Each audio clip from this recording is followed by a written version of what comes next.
neurology and neurosurgery as well as pediatric neurology and neurology department. Welcome to my presentation.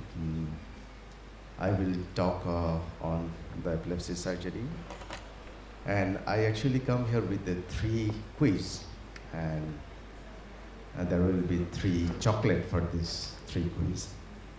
So I think I'll be able to give this chocolate.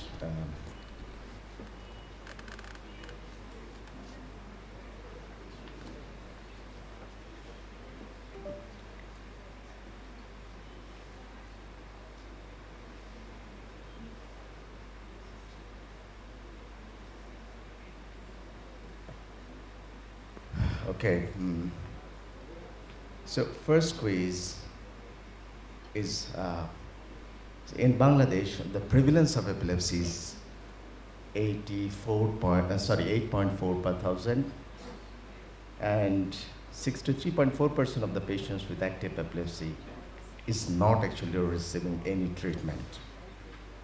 And in Bangladesh, the treatment gap is 95.3%.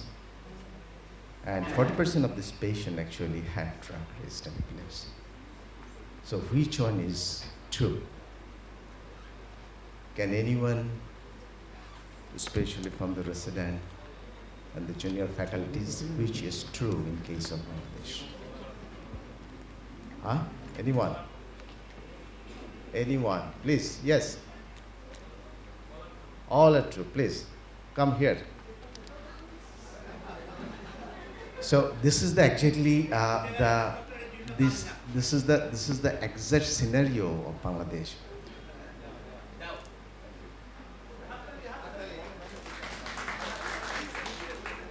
So it indicates that the knowledge among the patient and also the physician is quite inadequate. Why I'm telling this? Because we fail to train our patient.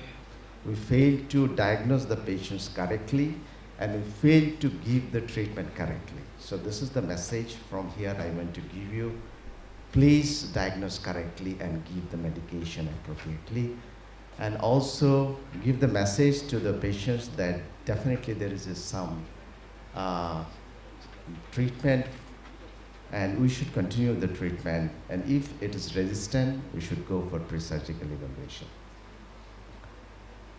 And it was done by our legendary professors from the various institute.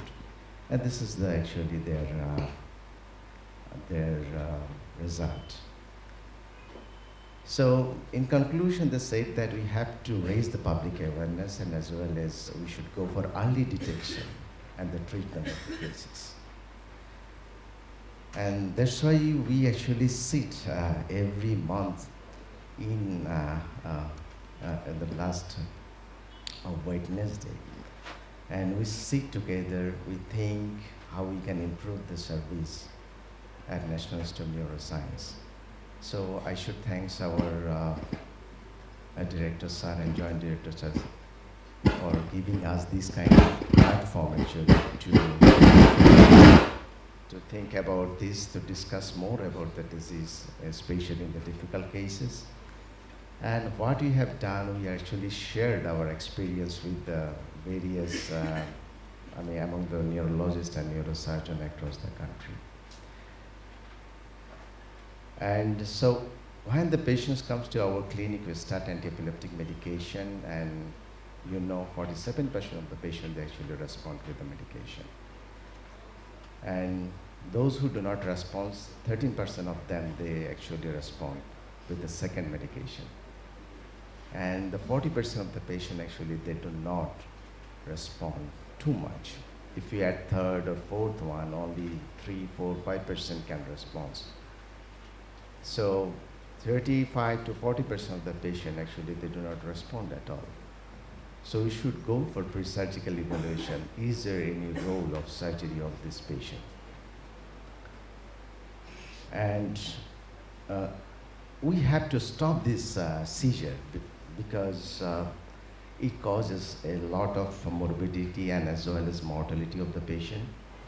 And if we think about the morbidity, see this patient, 3 years old child, presented with a repeated episode of seizures since birth. Initially it was focal to bilateral, later it becomes generalized, and you see the continuous seizures going on. And for last 6 months, actually there is a developmental regression of this patient. And just before surgery, she was bedridden. She was on adequate trial of anti-seizure medication, but seizure didn't improve. And these patients come with us, presented with us with this EEG, what we have seen, the burst and suppression pattern.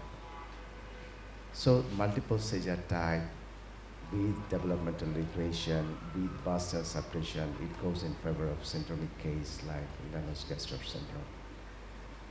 And I don't know if the patients come with this EEG, should we go for surgery? Is there any role of surgery for this patient?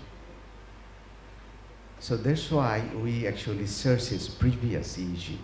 What we have found, his 3 months old EEG showing there is a abnormal electrical activities in the left side, the centroparietal region. That indicates actually some focal lesion is there.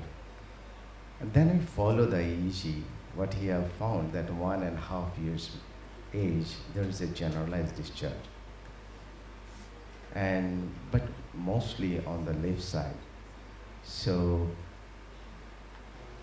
we are thinking definitely there is something is there that actually stirs his focal discharge, which become generalized later on. And we have done the CT scan. See, there is a simple lesion in the parietal region on the left side that is actually responsible for this generalized spine. So that indicates that only this focal lesion is not actually responsible for generalized discharge. Definitely there is some abnormalities on the neurons on the right side as well. And both sides, they are actually firing simultaneously. So that's why now the concept has come that it is not a focal lesion, it is a disease of network. And we have resected the lesion, and this is the post-op image of the patient. Patient now can stand with support with 6 months follow-up. So these are the cases why two important lessons here that we can take. The first one, we should preserve our EEG, and we should follow the EEG. The second one, that we should think about if there developmental regression is there, we should not lose our hope. We should not lose our hope that this kind of patient may not, he will not be benefited following surgery. So we should always, evaluate the patients very carefully. So when we'll go for surgery, you know already the definition of the drug-resistant epilepsy. But I want your kind attention here that when we declare this patient, the duration according to ILE, it is, they said that yes, if the seizure freedom, it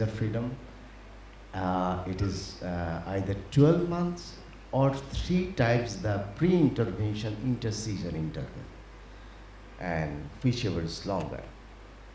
So we should wait for the frequent seizure. I mean, for monthly seizure, we should wait maximum 12 months.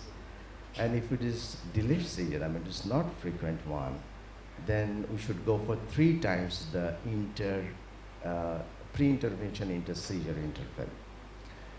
So let's go for a clinical scenario. A patient had 1 seizure in January 2006 and 2 seizures in October 2006. So, and after starting the treatment in the November, it's because after 2nd seizure, he confirmed that this is epilepsy. It's because it's a recurrent one.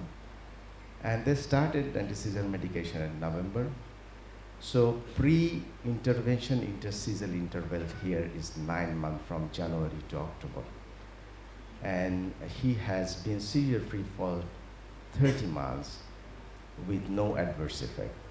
So 9 into 3 is equal to 27 months. That's because he's seizure-free for 30 months, so now this is the case of drug responsive. It's a very common scenario, the second one that I want to share with you, which is very common in our practice. A 40-year-old man was diagnosed with a focal epilepsy 20 years ago. He was then given adequate trial of carbamazepine, but there's a continuous seizure once in a month. Then they add levetiracetam, and 1 year ago they tried adequately. The adequate dose titration has been done. After that, still he had seizure once in 3 months. So it's because there is a recurrent seizure is there. So it goes in favor of drug-resistant case. So it's a very common thing in our practice. We always have this kind of patient. We have to consider pre-surgical evaluation for this kind of patient. So according to ILE, we have to wait 1 year or 3 times the pre-intervention interseizure interval. But what's the exact scenario? Exact scenario is that usually patients take 18 years before pre-surgical evaluation. So it is a very long time to come to the pre-surgical evaluation. And where's the reason for delay for sending patient for pre-surgical evaluation?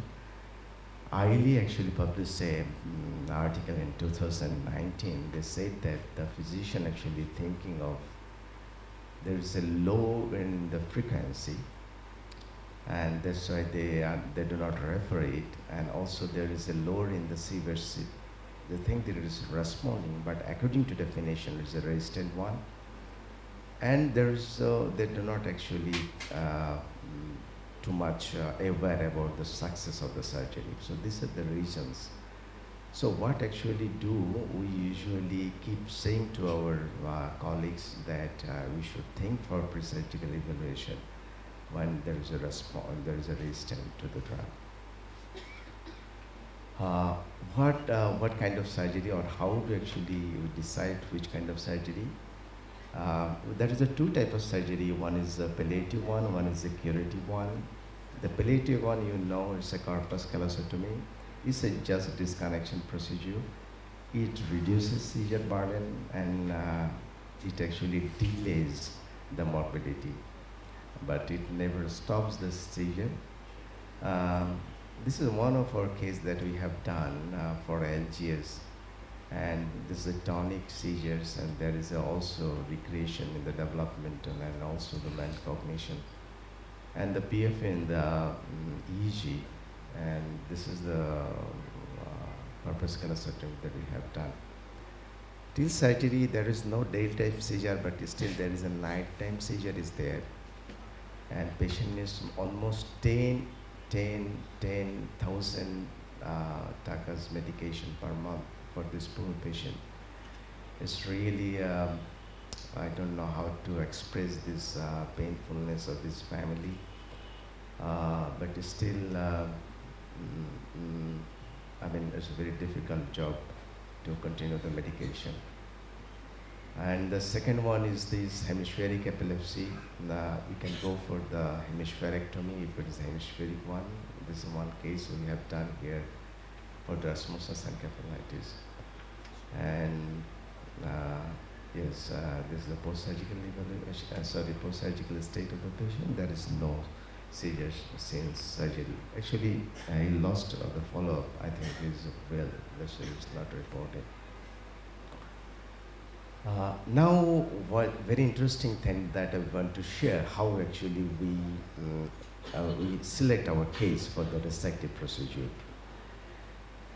So when patients come to our clinic, we analyze the semiology. The reason to analyze the semiology, to lateralize, actually to understand from where the seizure is arising, if it is focal one.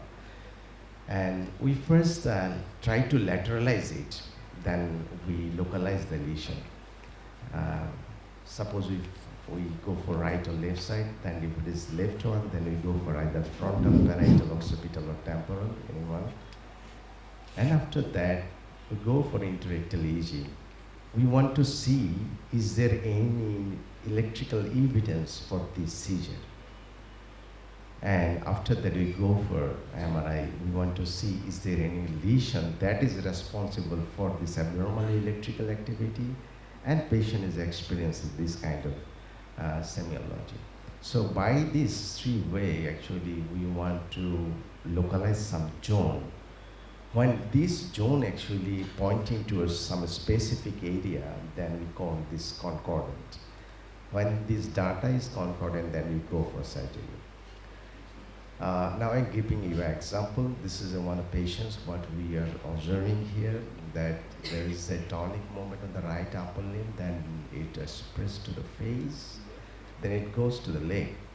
So here we are lateralizing, it comes from the right side, and probably because it starts from the hand area, so probably it is the motor cortex. So now we'll go for the EEG. EEG, if we see interictal EEG, definitely there is some electrical activities in the C4 and the P4 region. So that is the area where the central circle resides. This is where the central circle resides. So from that abnormal area, from that area, abnormal neural discharge is actually initiating, and that is actually producing the seizure. And so this is our initial thinking, that C4 and P4 is responsible for these electrical activities.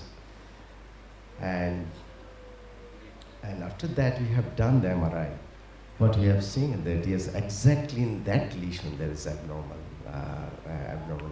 So this is the FCD, or focal cortical dysplasia, responsible for this abnormal electrical activity, and that we are observing in the semiology. So how actually do the surgery? Because when you do the surgery, you do not know what is, you have to understand what is the central sulcus. So one of the way to understand the central sulcus from where the seizure is arising is the cortical stimulation. So stimulate the cortex, and we see is there any movement in the hand.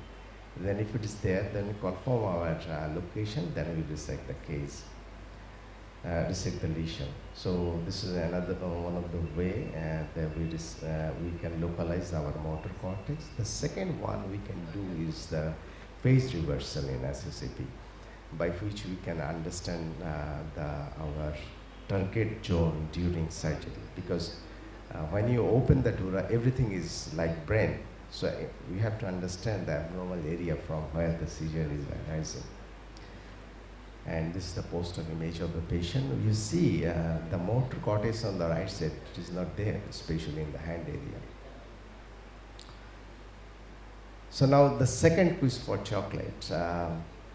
Can you locate from where the seizure is arising? From this semiology, here is a 5-year boy presented with a focal to bilateral, sometimes focal to bilateral, not always.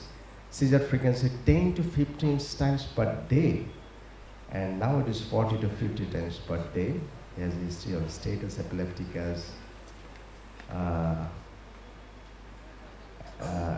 Can you locate from where the seizure is arising? Anyone? Anyone? আমি ভাবছিলাম এটা খুব সহজ হবে। এটা পেশেন্টের versions towards the left side. So right side and right frontal. Right frontal, okay. Which area from the right frontal? Right frontal is a very big area. Middle, okay, very good. This is the middle frontal gyrus. Please, please come here. It's excellent question. So we have to see, is there any, we have to see the abnormal electrical discharge. Okay, yes. Thank you. Okay, so now what we want to see, is there any abnormal electrical activities in the middle frontal gyrus? This is our question. So let's see, is there any electrical activities? Yes, exactly in the right frontal region there is some electrical activity. See, you see the F4. This is the most highest peak. There is some abnormal electrical activity here, but this is the most highest.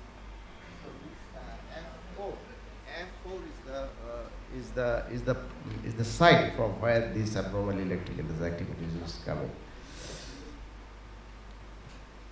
So this is our. So we have done the MRI. What you find in the MRI, this is a focal cortical dysplasia, exactly in the middle frontal gyrus and the superior frontal gyrus.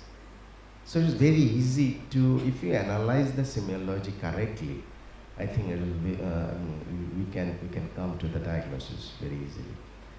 This case actually we get referral from the pediatric neurology. Thank you from the pediatric neurology department for giving us these kind of cases. And this our surgery is easy. But what I want to tell you that this is the pre-resection EEG. EEG showing the electrical activities, abnormal electrical activities. And you see in the 3, 4, and 5, there is some abnormal electrical activities. This is the pre-resection. And after resection, the spikes goes down, both in the height and also in the frequency. So that also gives us some confidence that the patient will actually get, he will be get free from this seizure post-surgically. So now, this is the most crucial one, and the thing, what actually we do at National Institute of Neuroscience. Actually, we are going in the different medical colleges and we are talking how can improve the epilepsy surgery across the country to actually, because these are the very small cases, we can reset anywhere in the country. But what the specific thing the National Institute of Neuroscience do? So I'm giving you a very good example. So now this is the third chocolate quiz. Anyone here can tell me, anyone can tell here from where the seizure is arising, where is the seizure onset zone? Patient is 22 years of age and his semiology is like that, his abnormal voice. Then it becomes generalized activities. There is some arrest in the behavior as well. And the seizure frequency is 2 to 3 times per day. And duration is 2 to 3 minutes. He was on carbamazepine in higher dose with clobazam. So this is his semiology. So first thing, is it seizure?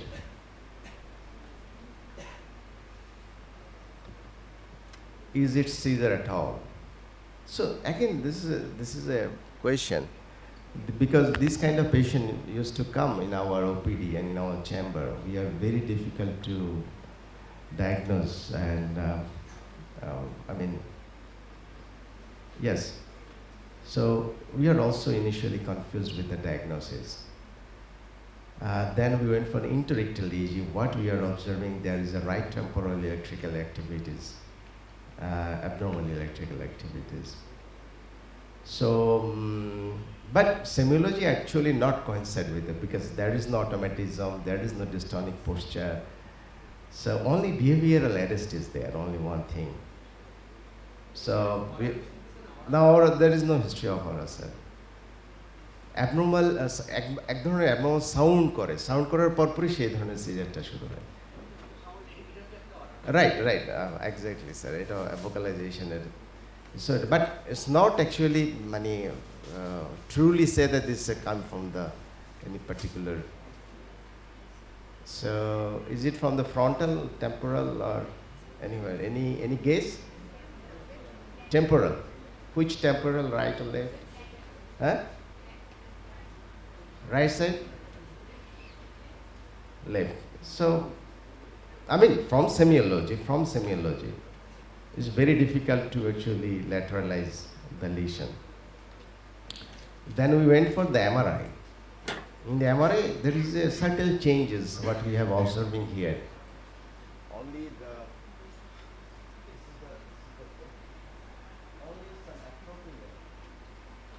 mild atrophy in the head of the hippocampus. So again, we are thinking, should we go for surgery? Then we went for this prolonged video EEG. That is actually very important in difficult cases. What we are observing here, there is a faster activities in the right temporal. Now you can see the semiology.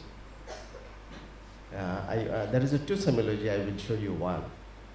There is a stereotype. So automatism, I think it's automatism starting from the left side. That is only one thing that we are getting. But there is no movement on the right hand, right upper hand.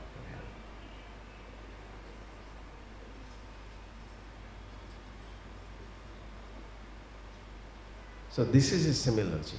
And for this semiology, he is actually suffering for almost 22 years.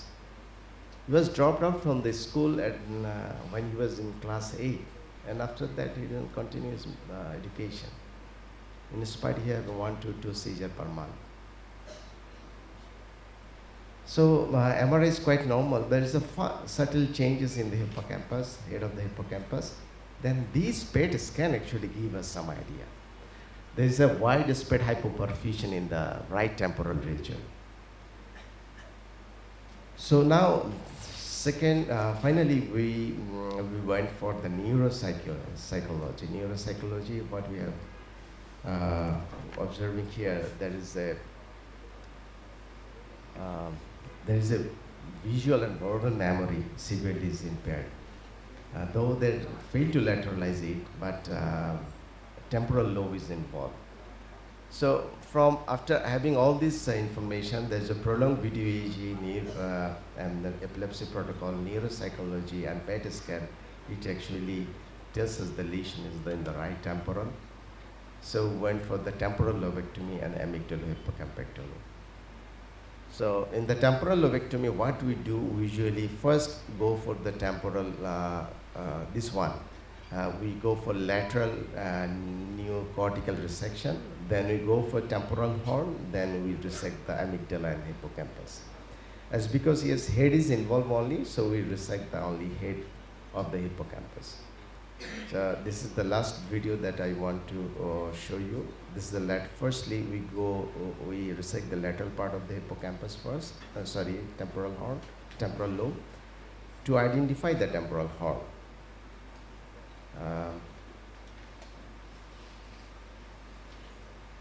We are resecting the lateral part. So here is this is the temporal horn. Okay, this is the temporal horn. So after resecting the lateral part of the temporal lobe, we identify the temporal horn. This is the temporal horn. This is our second stage of the surgery. Then we resect the head of the hippocampus. One of the important, very difficult thing in this surgery is that the mesial part of the hippocampus actually is very close to the midbrain, and there is a posterior cerebral artery is there. There is a chance of injury, and also anterior choroidal artery is there. So this is the hippocampus head. And this is the hippocampal arteries. There's the hippocampal arteries, branches of the anterior choroidal artery and the posterior cerebral artery. It goes to the hippocampal sulcus to supply the hippocampus, both head and body.